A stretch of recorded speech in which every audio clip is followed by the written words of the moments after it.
السلام عليكم ورحمة الله وبركاته. كلانتي wanaagsan asxaabay meel kasto aad naga daawanaysaan. Haddaba barnaamijka caawa qodobada aan idinku hayno inta badan waxaynu ku soo qaadan doonaa warar waaweyn oo ka soo kordhay xaaladda gobolka Bariga Dhexe. Iiraan oo la sheegay saacadihii la soo dhaafay inay gacanta ku dhigeen laba markab oo marayay badda iyadoo ciidamada Mareykankuna ay indhahooda shanta yihiin. haddaba maraakiibta la qabtay iyo waxay ahaayeen tafaasiil ayaynu idinkaga haynaa. wasiirka arrimaha dibadda ee Iiraan Abbas Araghchi oo galabta galinkii dambe uu dhoofay magaalada Masqad ee caasimadda dalka Cumaan si ay Iiraan isugu diyaariso wada hadallada berito u furmi doona iyaga iyo Mareykanka. qodobada wada hadallada soo dusay iyo Iiraan waxa ay ka tanaasuli doonin ayaynu barnaamijka iyana ku faahfaahin doonaa. waxaa sidoo kale barnaamijkan idinkugu soo gudbin doonaa ra'iisul wasaaraha Israa'iil Benjamin Netanyahu oo sheegay cabsida uu ka qabo awoodda ciidanka masaarida oo sii kordhay muddadii Israa'iil ugu dambeysay ee ay dagaalada ku jirtay. wuxuu uga digay dadka Israa'iiliyiinta ah inay arrinka feejignaan weyn siiyaan. wax kasta ayaa ka iman kara Masar ayuu yiri. haddaba wararkaas ayaynu caawa barnaamijkeena ku faaqidaynaa inta aan ku jirno warar cusub hadday soo kordhaana waan idin haddaba warbixino kala duwan ayaa noo soo socda. laakiin marka ugu horeysa waxaynu ku bilaabaynaa galinkii dambe ee maanta wafdi uu hogaaminayo wasiirka arrimaha dibadda ee Iiraan Abbas Araghchi ayaa u ambabaxay caasimadda dalka Cumaan ee magaalada Masqad. berito saacadda Masqad marka ay tahay 10 subaxnimo ayaa la filayaa kulan inuu dhex maro Mareykanka iyo Iiraan. laakiin warar hordhaca oo la helay ayaa sheegaya in kulanka laga yaabo in la isaga kala dab qaado oo macnaha kulan fool ka fool ah inuusan noqon. haddaba wararkaas ayaa soo kordhay aan idin tuso warbixinadii ugu dambeeyay. telefishinka Al Jazeera ayaa caawa qoray Araghchi inuu u safray Masqad. wasiirka arrimaha dibadda ee Iiraan Abbas Araghchi ayaa u ambabaxay caasimadda dalka Cumaan ee Masqad halkaasoo la sheegay isaga iyo wafdi uu hogaaminayo inay uga qayb gali doonaan wada hadallo ku saabsan nuclearka Iiraan oo dhex mari doona Mareykanka iyo Iiraan. haddaba arrimaha diblomaasiyadda iyo dadaalada socda iyo in isfaham lagu dhameeyo xiisadda ayay qayb ka tahay safarka wafdiga Iiraan. marka kulanka ayaa berito la filayaa inuu dhacaa la leeyahay. Mareykankuna waa aqbaleen way tegi doonaan.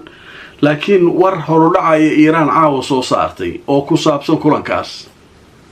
awal Iiraan waxay diiday in meesha la keeno wax ku saabsan sawaariiqdeeda iyo gantaaleed. waataan barnaamijkii labaad ee caawa ku soo qaadanay galabta sheeko la yaab lahayd oo ah gantaal cusub inay soo saartay. maxaa marka gantaale laga tanaasulaya leeda kuwii hore mid ka qatarsanaaba samaystay. marka caawa waxaa kaloo soo dusay sheeko kale oo nuclearkii ku saabsan ay qayb diidan tahayba Iiraan. Iiraan waxay tiri ma laga hadli karo uraniumka aan haysano, ma la soo hadal qaadi karo. uraniumkeena si nabadgelyo ah ayaanu wax ugu samaysanaynaa. laakiin uraniumkaaga baabi'i ama dal kale u dhoofi waxaas waxaan yeelayno male. wada hadallada haddii waxaas Mareykanku la yimaadaanna waa lagu kala tegayaa ay tiri. sheekada Iiraan marka way kulushaa ogaada. Iiraan ma dabacsana.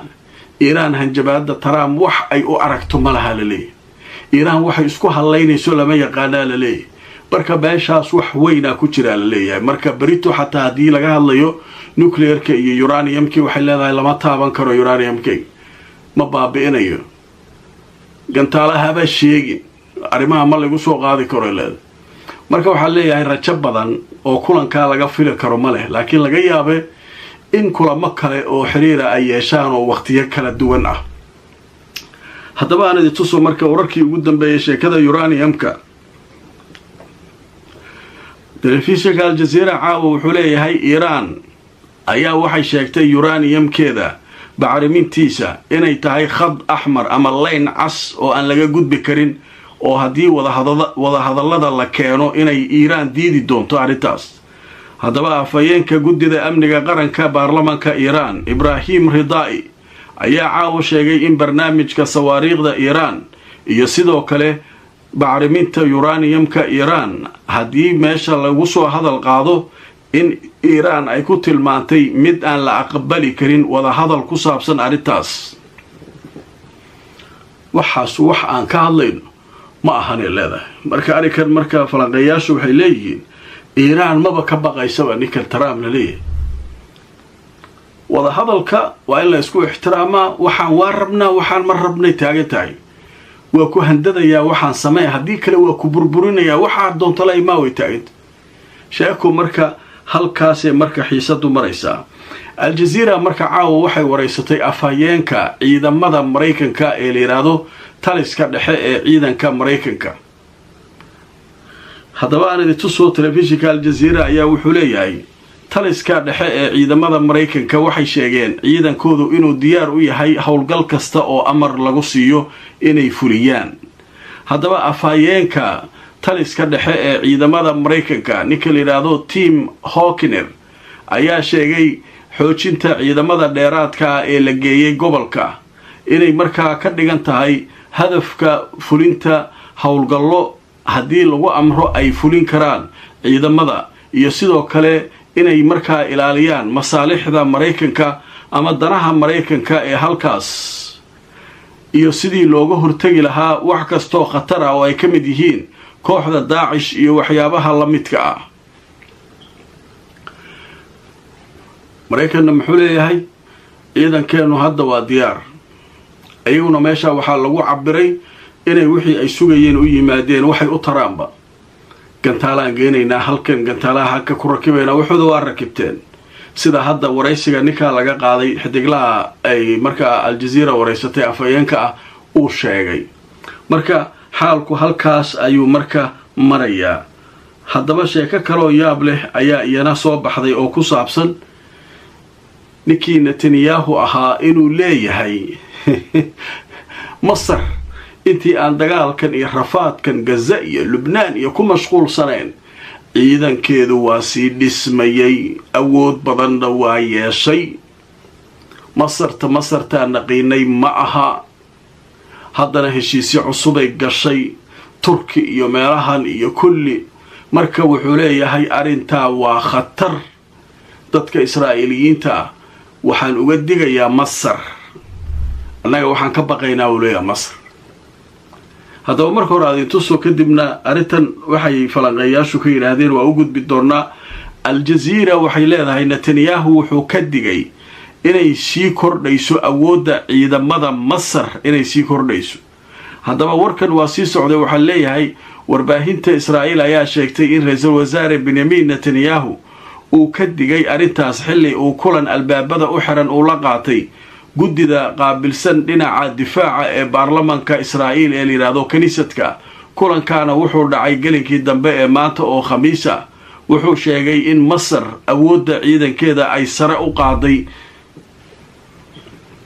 waaye marka waxaa leeyahay cabsi fara badan Israa'iil Masar ka haysata dad badan waxay qabaan inta Sisi joogo qatar badan inaanay Israa'iil ka baqayn laakiin waxay ka baqaysaa maadaama meesha xukun kaligi talisa uu ka jiro oo ninkan Sisi uu meesha xoog isaga haysto haddii saacad kasta meesha inqilaab dhaco ama ifgembi dhaco oo qolo Israa'iil nacab ay xukun ka qabsato wax kasta waa u diyaarsan yihiin marka waxaa leeyahay baqdinta Netanyahu xaaladda hadda taagan ma waxay u arkaan Sisi Maraykan iyo Israa'iil saaxiibkooda meesha u jooga inkastoo laftirkiisu waayadan dambe ishubayn u wado meelay la tagtaba diyaarada soo iibso gantaalo Chiinayska ka keenso wax habayso laakiin waxay leeyihiin wax kasta oo ninka uu keeno baqdin kama qabno anaka laakiin meesha la aamini karino saacad walba sida uu asagu u afgambiyay kii ka horeeyay ayaa asaguna loo afgambin karaa marka haddii uu yimaado nin khatara nagtaana laga saarayaa wali tabarteena halkaas meesha aan ka baqayo waa Masar oo leh ninkii Netanyahu aflabadii uu qayliyay haddaba qadar xayisiisa kadib waxaan u gudbaynaa sheeko xiiso leh oo ku saabsan Iiraan oo galabta qabsatay laba markab hayaay maraykankii oo indhihiisu shanta yihiin ayaa 2 markab la qabtay. haddaba maraakiibtaas iyo waxay ahaayeen iyo ciidanka qabtay iyo meesha hadda ay ku sugan yihiin tafaasiishooda ayaan galaynaa. qaybihii ugu dambeeyay barnaamijkeenu ku jirnaa. qaybtan waxaynu kaga hadli doonaa maraakiibta ay qabsatay Iiraan galabta. haddaba wararka ka imanaya gobolka bariga dhexe oo laga soo xiganayo mas'uuliyiin Iiraaniyiin ayaa waxay xaqiijiyeen in Iiraan ay gacanta ku dhigtay 2 markab. waliba waxay ka qabatay meel ay Mareykanka u arkayaan. maraakiibtoodii Mareykanka way arkayeen. maxay ahaayeen marka maraakiibta la qabtay? Iiraan marka warka soo saartay. haddaba aan tuso wararkii ugu dambeeyay. Sky News waxa uu qoray warbixin uu leeyahay Iiraan waxay qabsatay 2 markab oo kuwa shidaalka qaada oo marayay khaliijka, iyadoo ku eedeynaysa shidaalka ay wadeen inay soo xadeen oo ay tahriibinayeen.